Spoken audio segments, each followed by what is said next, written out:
I'd like to welcome everyone who is joining us today. This presentation is Oil and Gas versus Solar, Negotiating a Lease. First and foremost, I want to thank CarbonExpo and Dwayne for asking me to present at this year's conference. My name is Phillip Guerra. I am the land acquisition manager at a company called Lightsource BP. We are actively building solar projects across the United States. Lightsource BP has developed over 5 gigawatts of solar projects across 17 different countries. But putting all that aside, what I'd like to talk to you about today are the similarities and differences that a land professional may see when they are negotiating a lease, oil and gas versus solar. I need maybe 45 minutes of your time today, but I'm going to start with this disclaimer. I am not an attorney. I'm certainly not your attorney. Everything I discuss and talk about in today's presentation stems from my own opinions, and this material is not necessarily the opinion of my employer. So nothing in this presentation today is to be considered or taken as legal advice, and we will leave it at that. I'm going to get out of the way here. Okay, Solar 101. There are different types of agreements that can be used for site control in solar. You know, you have ground mount solar project is going to require a different type of agreement compared to a parking canopy project. So that is where I would like to start today. There are here are four example solar projects. You have a ground mount project. These are very common. You have a parking canopy project. You know, when the acreage gets tough to find close to a city or a densely populated area, these projects can help you get acreage. Same thing with the rooftop solar project. And then you have a floating solar project. Now, again, a ground mount solar project is going to require a different type of agreement compared to a parking canopy solar project. So what type of agreement would a land professional use for a rooftop project? Key takeaway here is that not all solar projects are created equal when it comes to the type of agreement, specifically the rights being granted from the landowner to the developer or the lessee. You know, is the landowner granting the developer exclusive occupancy or not? Are the rights being granted, are they permanent or are they temporary? Let's start with a lease agreement. I'm sure most of you, if not all of you, are already familiar with what a lease agreement is, so I'm not going to spend too much time on this slide. But a lease agreement is a possessory interest where the landowner grants the tenant exclusive occupancy of certain real estate against everyone, including the landowner or the grantor. A lease is temporary and it must end. A lease agreement is typically the most used and desired agreement for solar developers. I like to think of exclusive occupancy or possession where the solar developer is a temporary but absolute owner of the surface area that they have leased. So they can do whatever they want in a way. It's like it's their own property, right? Think absolute. Same thing with an oil and gas lessee or operator. It's just all underneath the surface. If the landowner grants the oil and gas operator exclusive occupancy and possession to all depths, well, they can drill to all depths. Here is a ground mount solar site. If you take a close look at this image, you guys see anything that looks familiar right here? Right here in the middle of my screen is a shallow oil and gas well. This ground mount solar project is going to be built around that shallow well that was drilled, I believe, in the 70s or 80s. But this project is in New York or in the Appalachia Basin. Anyways, the red line that you see here on the screen, that's our parcel outline. The blue line is our fence line. But obviously, the blue area is where our solar project will be going or where it's planned to be built. Now, when we're talking about a lease, we are only, and I guess we're going to get into this a little later in the presentation, but in solar, when we're talking about a lease, we only lease what we plan on building on. That is called the buildable acreage. That would be this blue area. In oil and gas, as some of you may know, we would be taking a lease on the entire parcel or the outline area in red. It's a little different there. Second type of agreement is the easement agreement. An easement agreement is a non-possessory interest where the landowner grants the tenant use of the property for a specific purpose, but not exclusive occupancy. So there's a key difference there between a lease and an easement. Occupancy. An easement can be both permanent, it can be permanent or temporary. I think a good example of a permanent easement would be a utility easement, like an electric line or a water line running through the property. The landowner granted a permanent easement to the utility there. So that utility has limited rights and non-exclusive occupancy. I don't think they're going to be able to fence off their electric poles and prevent the landowner from accessing that portion of the property. However, that permanent easement is likely going to run with the land. I think a good example of a temporary easement is maybe a staging area for construction. Let's say you're building a pad site, and due to equipment and materials being delivered, maybe you go out, or the oil and gas lessee goes out and gets a 2-acre temporary easement across the street to a pad site, which isn't built yet, just to stage or store your materials. That temporary easement is going to be just that, temporary. It is only going to last for a few days, weeks, or months. It's likely not going to run with the land like the utility easement would. So when a solar developer takes an easement agreement, they are going to have certain clear-cut rights to use that property or for the use of that property. However, unlike our lease example, the solar developer will not have exclusive occupancy. Due to this type of agreement, the solar developer is not going to be able to treat the property like they have absolute ownership of the surface area. Here is a parking canopy site that my previous company built somewhere on the, this is a parking canopy site that was proposed, or it's really not even being proposed. It's just an example site that I came up with at the University of Oklahoma. It would be kind of a cool concept for Oklahoma to do, but I don't know if they're entertaining this or not. But when we talk about an easement agreement being non-exclusive, the landowner is going to grant the solar developer the right to build solar above their parking lots.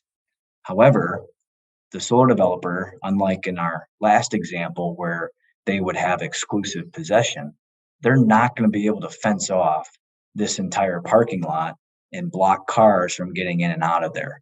Otherwise, if that were the case, the landowner might as well grant, they might as well go with a ground mount project.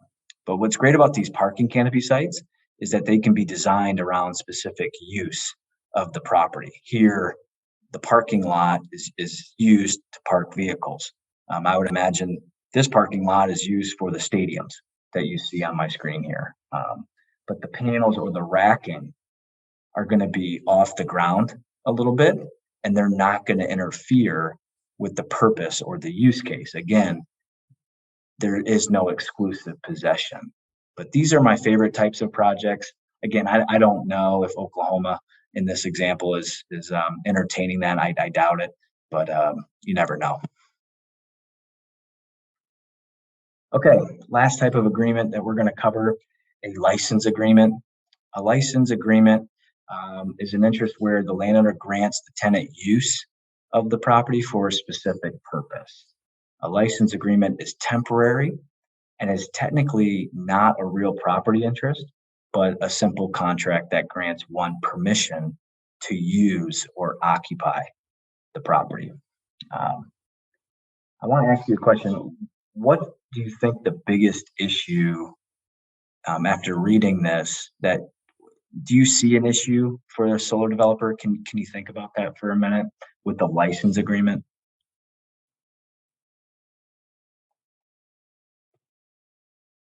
A license agreement is generally not a real property interest, so it does not carry any enforceable rights. But if you look at this chart comparing all three agreements that we just went over, the type of right or possession here, does the solar developer have the right to take possession or just limited possession of the property? With the lease and an easement, the developer has a possessory interest. With the license agreement, they do not. When I think of a license agreement, the example I always come up with, let's say you bought tickets to the baseball game or a basketball game. Those tickets grant you a license to enter the property or the stadium to attend that game. You have the right to sit in those seats listed on your ticket, right? I mean, that should make sense. That license that license grants a few things like permission to sit in those seats, access the arena, et cetera. So what if you sit in a different section? Or what if you're misbehaving? I'm sure we've all seen people getting thrown out of games for their behavior, whatever.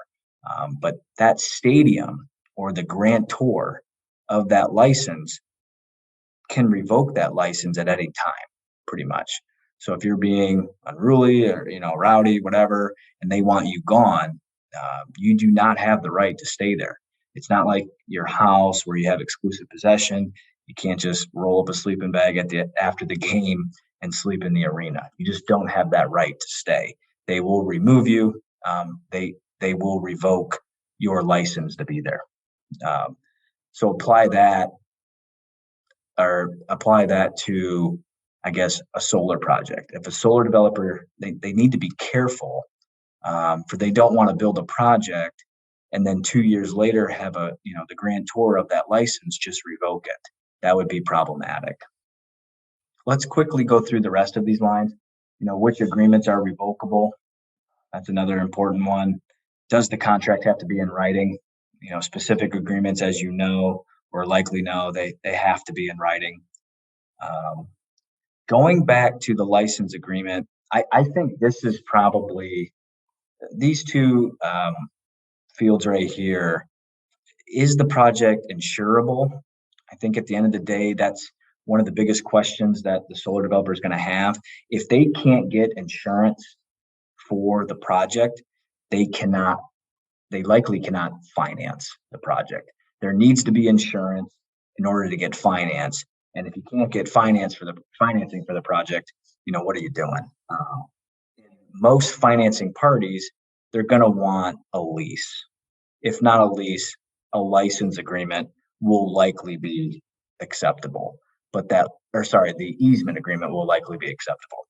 But a license agreement, you need to be careful because can you insure a license agreement? And more importantly, is the license agreement, is that financeable?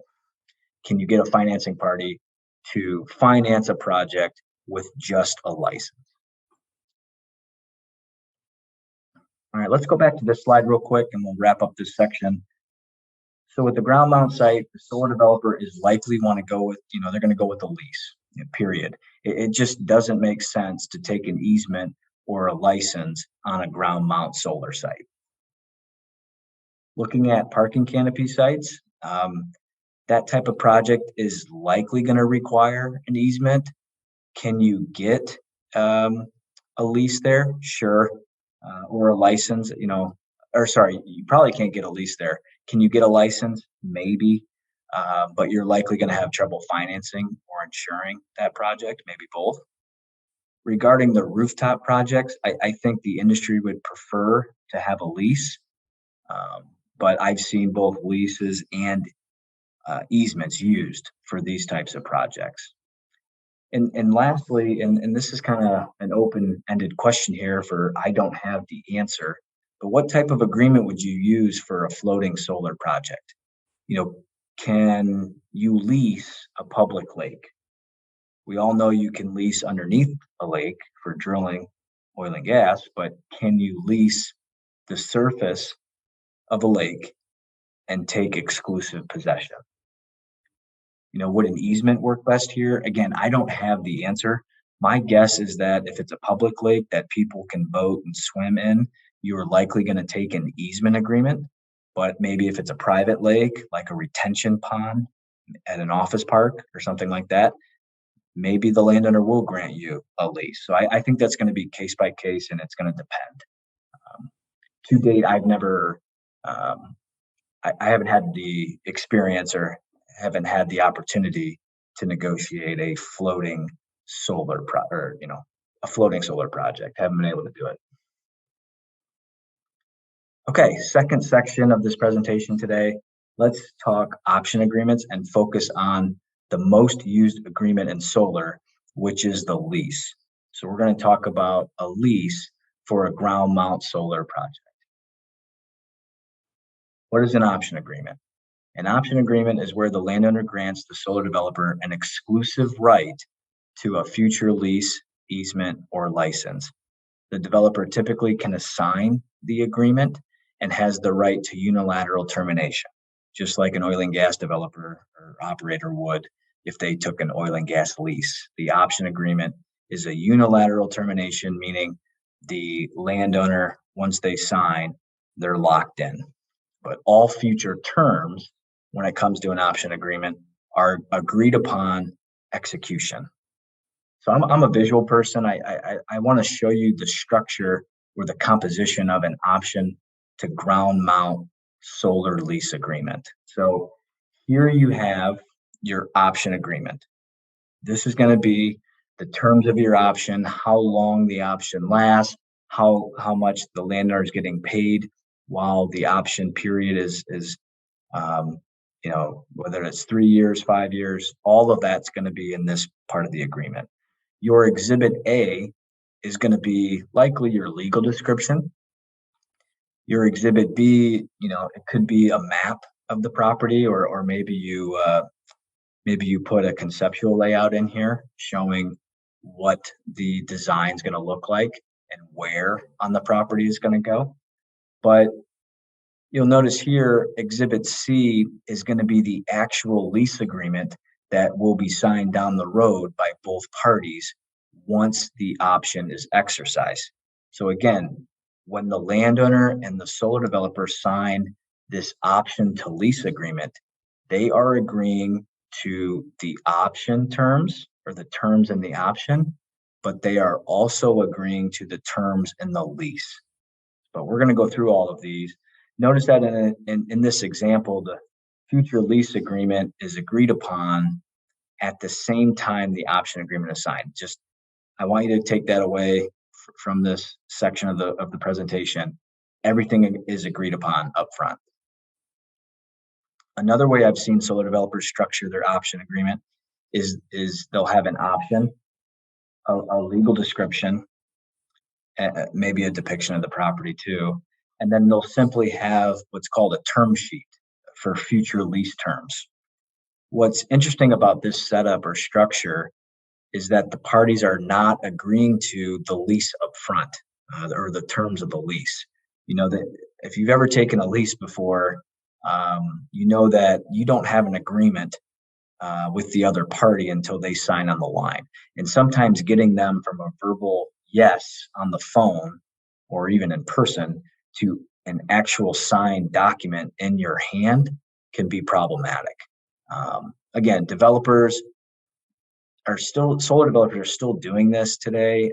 But what scares me a little bit here is that you can't hold the landowner accountable to the lease terms. Sure, you have a term sheet covering the major points that the lease is going to cover, like price per acre and decommissioning clause and how long the lease is going to last. But how long is that review going to take? Once the solar developer exercises their option and they're ready for construction, how quickly are the parties going to be able to enter into that lease? Because they want to start building right away. But now the landowner has to sign the lease agreement before the solar developer can start building on the property. The term sheet structure or setup could delay the solar developer's construction timeline. And so that's not ideal for a solar developer. Sure, even if the landowner agrees to a lease up front, in that previous example, when they sign the option, you might have some difficulty getting them to sign the lease. It's uncommon, but I'm sure it still happens.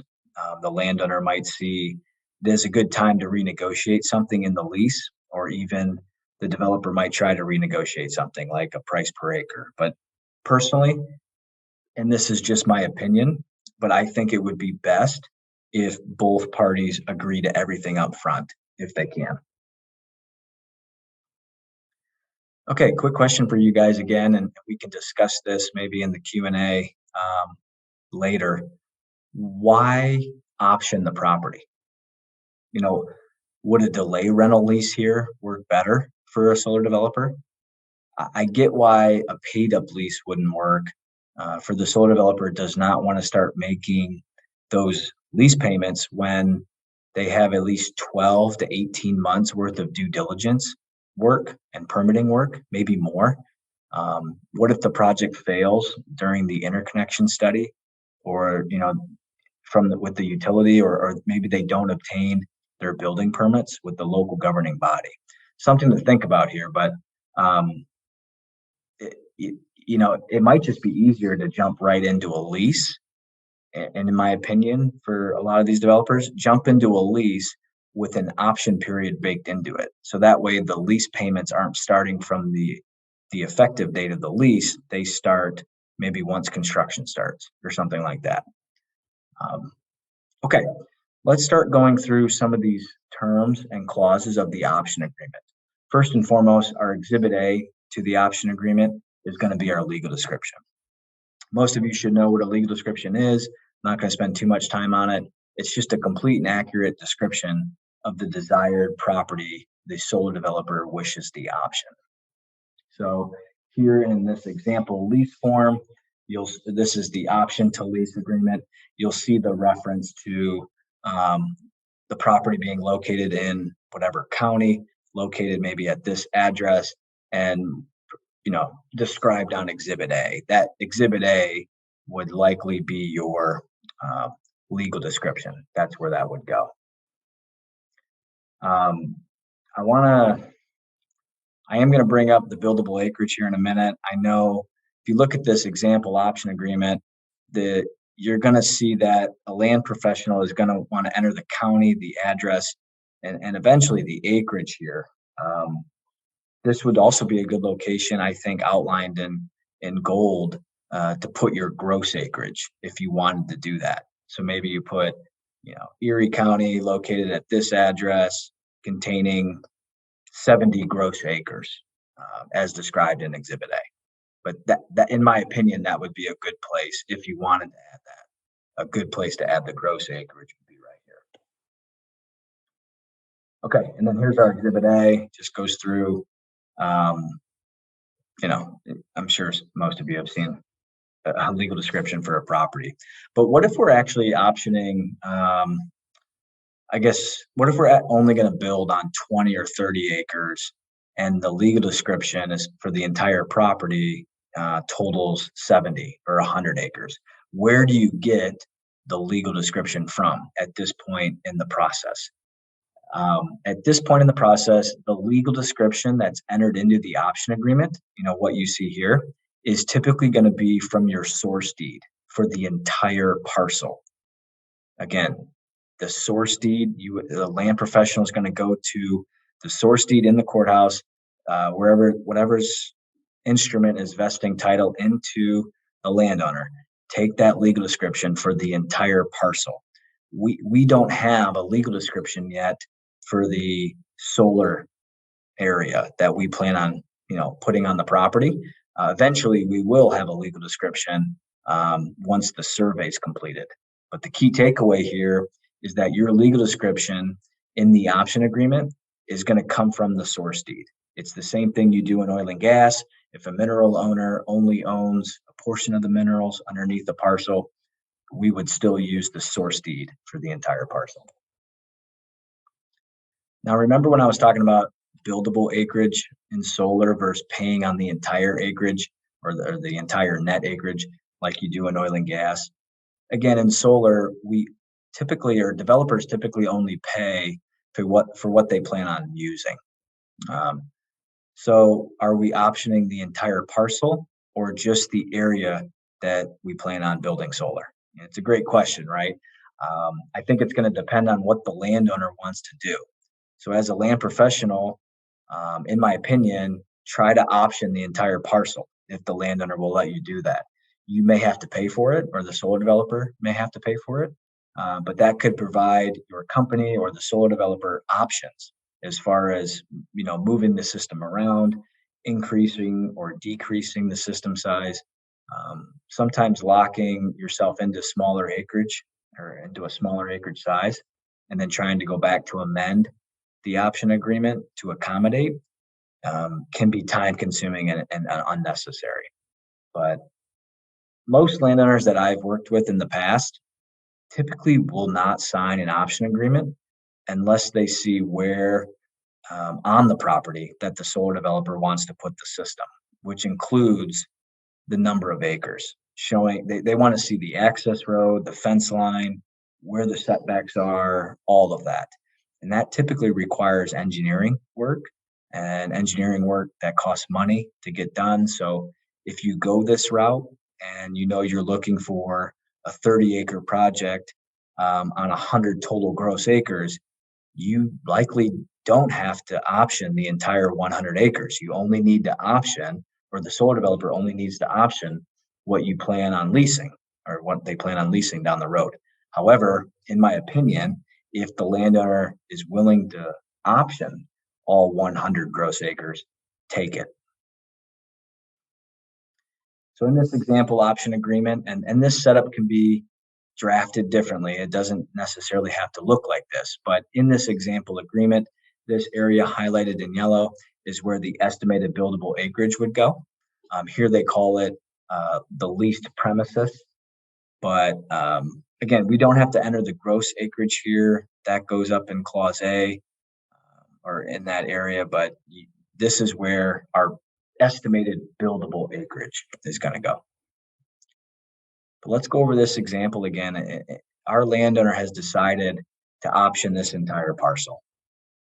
Looking at Exhibit B, which again is our depiction of the land, specifically where we plan on eventually leasing, if the landowner decides to let us lease all of the acreage, if they want us to option and eventually lease all of the acreage, this exhibit or depiction would work. We would outline the entire property and just add that to your Exhibit A. If the landowner or our development team only wants to do a 30-acre project, and maybe there's only room or capacity on the nearby infrastructure or the power lines running along the property, maybe there's 30-acre project is the most they can do. The solar developer would just depict that area here that you see in gold, and you just plug that into your Exhibit B as well. So here, this is that 30 acres that they plan on using or optioning. This would be the option. And, key takeaway, if your option agreement has an exhibit that depicts the option area and the future lease area, you can draw something out like this, or the land professional can even put the conceptual layout that the engineering team or contractor came up with. That would work too. Okay, grant clause. This clause establishes the optionee's or the future lessee's interest in the property. So what is the landowner granting to the solar developer here? They are granting the exclusive right and option to lease the leased premises. In oil and gas, in a paid-up lease, the landowner grants the operator the right to lease, which typically includes a right to drill, operate, plug, etc., from the leasehold. In solar, the landowner is granting the developer the exclusive right to option to lease the property. They're granting the exclusive right to lease down the road in the future. So here's an example grant clause. Lessor hereby grants to lessee the exclusive right and option to lease the lease premises. Guys, this is arguably one of, if not the most important clause in the option agreement at this stage. If the developer is not granted the exclusive right and option to lease the property, what are we doing at this point? It's kind of pointless. You need this clause in the option agreement. Consideration. I know people ask me all the time, how much money does the solar developer pay landowners at this stage? So the consideration clause, you will see that in the option agreement. Let's look at our example here. There is a big difference between an oil and gas paid up lease or even a delay rental and the solar option to lease. In oil and gas, the bonus payment and consideration for signing a lease is a per acre payment multiplied by the landowner's net acreage. And then once the well is drilled and producing, additional consideration, amongst other things, is the royalty. In a solar option to lease agreement, again, this is not the solar lease, this is just the option. The consideration is typically a flat payment that is paid maybe by the quarter or the year. It is not a per acre payment. So here in this example, the option agreement has a consideration of, $2,000. Now, this example option agreement doesn't mention annual payments. At least I don't see it here. So my guess is that $2,000 paid to the landowner here by the solar developer for the term of the option. That would be 24 months. So you might want to clarify that. But the way I'm reading this right now, you're paying $2,000 for the entire 24-month period, which arguably is a little low. Term. Let's talk about the term clause now. You guys have seen term clauses in a paid up oil and gas lease. Typically it's a 5 and 5, or at least that's what I was doing a couple years ago when I was taking oil and gas leases. 5-year primary term with a 5-year secondary term. If you have a delay rental lease, the operator or lessee is making a payment every year on or before that anniversary date until they get that well drilled. Here, the option period will typically need to be somewhere between, let's say, 3 and 5 years at a minimum. Once the landowner signs the option, there is no way for the solar developer to start construction the next day. It just doesn't work like that. There needs to be a due diligence period where the solar developer goes out and applies the site, with the local utility. They need to get their approval. If they get a successful interconnection with the local utility, they then typically go to the local county or township to get their permits. Just depends on the type of project. Sometimes you have to go to the state for those permits. And there's a lot more that needs to be done between when the landowner signs their option agreement and when the solar developer exercises that option agreement. And that's where the landowner would sign the lease so the solar developer can begin construction. So this option period shall last for a period of 24 months. I've seen this from time to time, months versus years. It doesn't matter. I'm more of a year guy. Like, I just keep it simple for the landowner. But just make sure you're consistent. If you use months all the way through the agreement, including the lease. Don't confuse the landowner by putting the option period term in years and then the lease term in months. That would be confusing. Okay, exercise clause. How does the solar developer exercise the option? The landowner cannot exercise the option. Once they sign, they're stuck. They're in the agreement and they can't get out of it. the solar developer is the only party in this agreement or in this structure that can exercise. But what I'm always looking for here is how the developer can exercise. How does notice have to be provided to the landowner? Is it certified mail? Can they send an email? And what about a text, to the landowner? If the written notice is not in this agreement, if that requirement um, is not in there, could the solar developer just call the landowner? Would that be sufficient?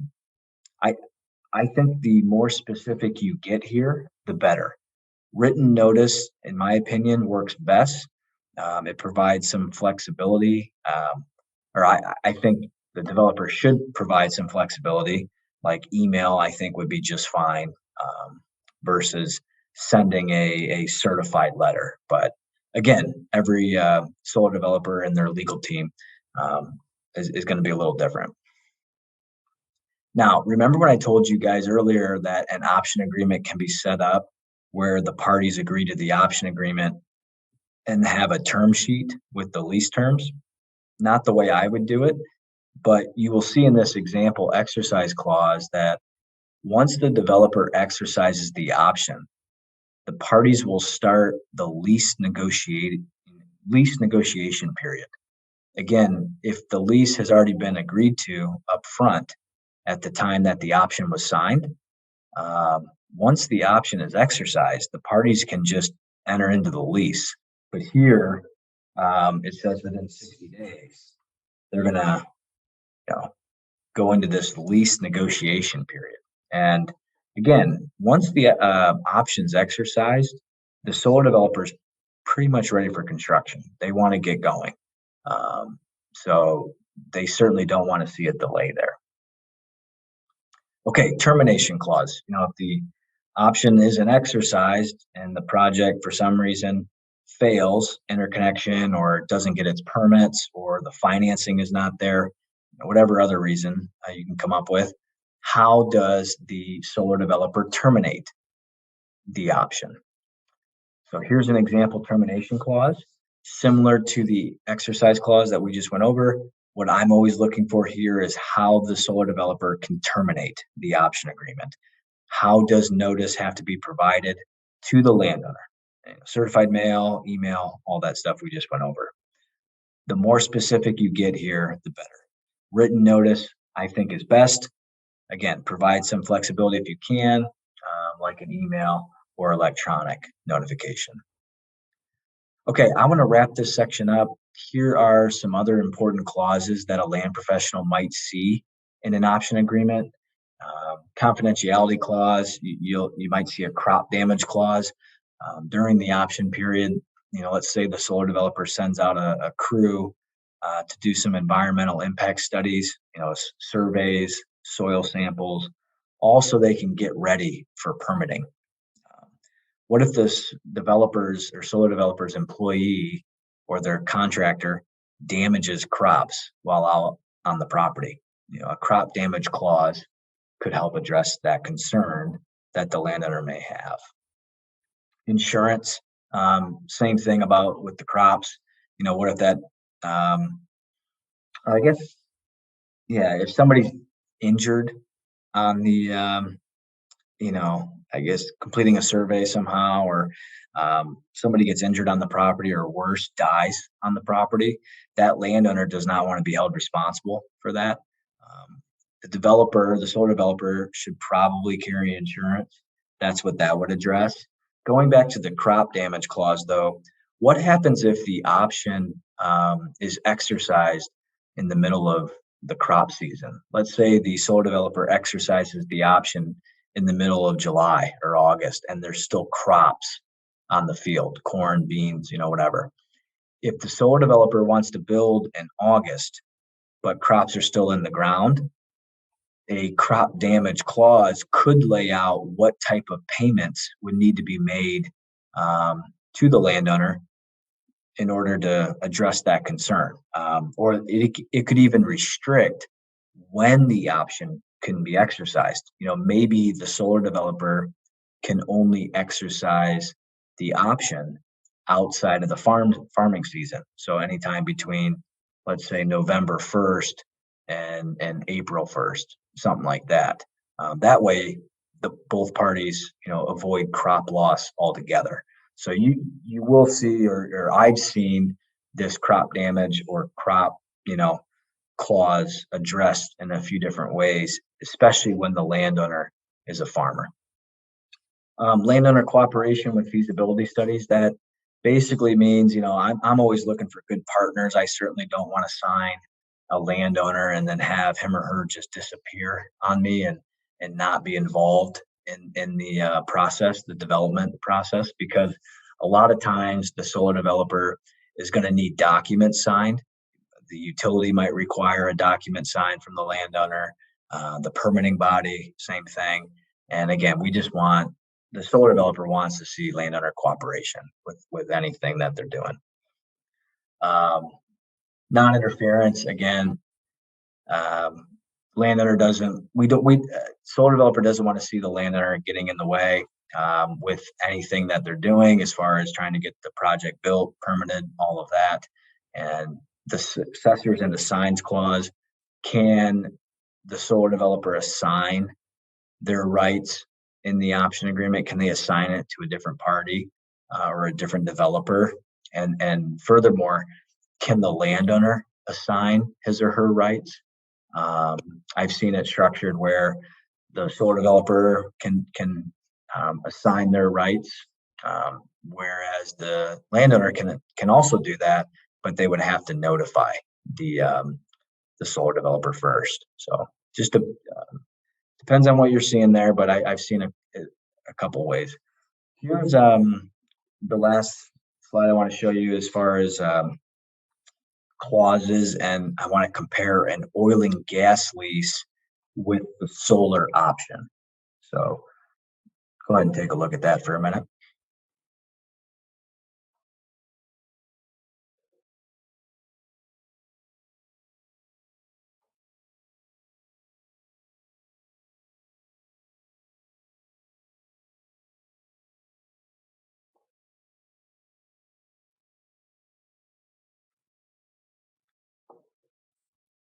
And then lastly, I just wanted to show you this one more time. Again, option period. You have this option agreement. The land professional is going to tie the lease agreement, or Exhibit C will be your actual lease. And when the parties sign their option, they are agreeing to both agreements. So let's say the option has been exercised by the solar developer. Our third and final section of my presentation today, we're going to finish this thing off and dive into the actual solar lease agreement. Again, we already went over the lease agreement. I'm not going to go into that again. Let's go ahead and skip through this. Consideration. Here's what an example consideration clause in the solar lease agreement would look like. Once the option is exercised and we have a lease in place, the solar developer is no longer paying the landowner that flat fee. The landowner is typically going to be paid on a price per acre basis over the term of the lease. Sometimes that will include an escalator where the payments will increase 1 to 2% every year over the life of the lease or during the term.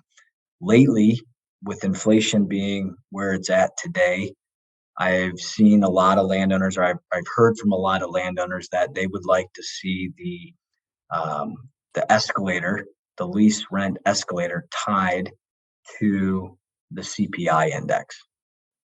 If that's the case, most solar developers are not going to like that, but at the same time, as long as it's capped at a certain percentage, they can plug it into their model and figure out whether that price will work for them or not. So if you cap the CPI index at 4%, and it'd be the greater of 1 to 2%, or the CPI capped at 4, at least the solar developer can plug that into their model, their financial model, and figure out whether that is going to work for them or not. Because if it doesn't work for them, they're not going to enter into the option agreement to begin with. Okay, legal description. Again, going back to the option agreement, we talked about using the legal description from our source deed, if you remember that. That is not the case here. Once we have a survey of the solar area that we plan on leasing, we will have a new legal description. So that's what's going to go in Exhibit B, and at least in this example. And then you can put a depiction of the solar lease premises or area on Exhibit B. So let me show you this visually. This was our Exhibit B, or the depiction of the land for the option agreement, if you remember that. So at this stage, we would have a depiction of the property, and maybe you show where the actual system's going to go. Term of the lease. Pretty straightforward. Some developers, again, use months. I'm not sure why. Just make sure you're consistent. You can put the term in months or years if you want. Just make sure it's consistent. This one, let's see here, 360 months. All right, other terms in the lease agreement. We kind of already covered the rent escalator. Again, solar developer is likely going to want that capped. If it's tied to the CPI, just be careful there. It's just the day we're in right now with inflation being so high. But landowners may or may not ask for a rent escalator. I kind of, in oil and gas terms, when I was leasing, it's kind of like the gross versus net lease. I'm not saying landowners shouldn't deserve a rent escalator. They should, but I've seen and heard stories where landowners haven't been given the rent escalator, and I just remember my days in oil and gas leasing, where a net versus gross versus market enhancement royalty clause, kind of similar there. Your commercial operation date, or COD, that is a financial milestone, it's a milestone for the project. That is the date where the solar system gets turned online. It's the date that it becomes commercially operational. The utility will come out, work with the developer, go through their walkthroughs, and then eventually the system's turned on. Okay, term extensions. Let's say your primary term for a solar lease is 20 or 30 years. How many extensions or secondary terms are there? Typically, I've seen a 20 to 30 year term, so 20-year primary, and then there would be 2 5-year secondary terms. So that lease could go 20, 25, or 30 years. I always tell the landowner to plan on 30. That's the worst case scenario, right? Insurance requirement. Again, just like in the option agreement, a land professional will likely have to explain to the landowner whether the agreement calls for them carrying insurance on the property. There are a lot of landowners that already have insurance on the property. So how does that work? That clause will address that. One of the biggest concerns I have outside of payment, or how much am I going to make per acre, is what happens to my taxes. If you put a $5 or $10 million system on someone's property, it's kind of like putting a $5 or $10 million house on the property. You can bet those taxes are going to go up for the improvements. So what happens in that situation? Is the landowner responsible for that, or is the solar developer responsible for that tax bill?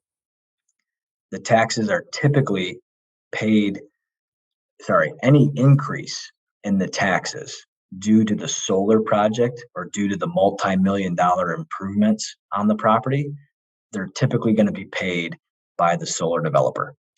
But the landowner is likely still going to have to pay something. And that clause, the tax clause, would address all of that.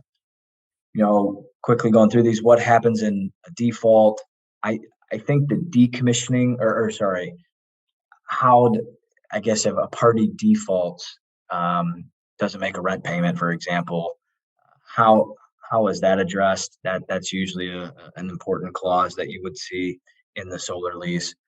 Decommissioning clause is, I think, the most important clause to have in there besides the grant clause and a few others. But the decommissioning clause is essentially laying out how the project is going to be dismantled, decommissioned.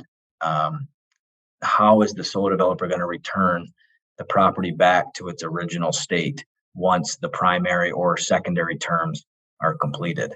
At the end of the project, what does that look like? Very important from a landowner's perspective. Furthermore, what happens if the solar developer walks away from the project in year 10 of a 20-year project? Or what happens if they don't have the money or they go bankrupt between construction and sometime before that lease expires? Decommissioning clauses will typically have a bond or surety requirement. I think that's very, very, very important. That will typically be your floor, because what's likely going to happen is the parties may agree to a decommissioning clause and a bond requirement in their lease. That's the floor. But what's likely going to happen is the permitting body, the local permitting body, will very, very likely require a decommissioning plan and a surety requirement or a bond in order to get the permits. But I think all prudent solar developers should put a decommissioning plan and a bond in their lease agreements. That's just my opinion. SMDA, the subordination. What happens if there's a mortgage on the property? That clause will, the landowner has a mortgage. It needs to be subordinated, is what that's going to address. Easements, there are several easements that are granted by the landowner to the solar developer. Access, a temporary construction easement, and then likely a distribution line easement. You somehow got to get the power from the system to the street or to the utility infrastructure. So those easements you will likely see in a lease agreement.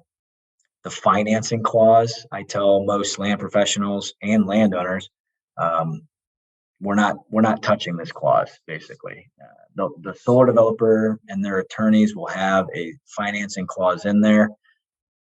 The financing parties need a financeable document. They need a financeable lease in order to satisfy their requirements to put their money up front for the project. So you will see a financing clause in a lease agreement or a solar lease. And then tree removal. It was important last year. I know timber or lumber has kind of gone down in price, but what happens if the solar developer needs to remove some trees? Who gets to take those trees? How are they removed? Who covers those expenses, etc. And then lastly, access around the facility. The landowner is going to want to be able to get to other areas of the property, especially if the solar developer is not building on all 100 acres. If they only build on 30, they need to be able to get around to the remaining 70 acres.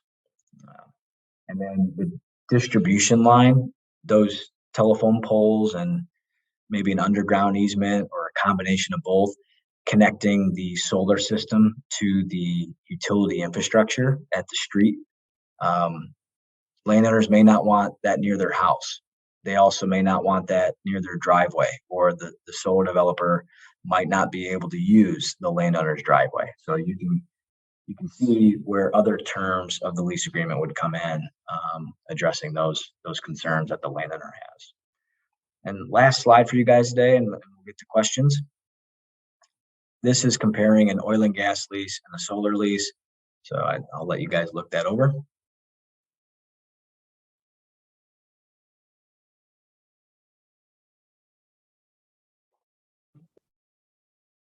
And that's the end of my presentation, guys. I really do appreciate your time. If you have any questions, I don't know how CarbonEx is going to handle this portion of the Q&A session, but I will make myself available. Please reach out to me via email. I think the best way to get a hold of me would be on LinkedIn. Just add me on LinkedIn and send me a message from there if you have any questions. But thank you again for your time. Hopefully you learned something today, and best of luck to all of you.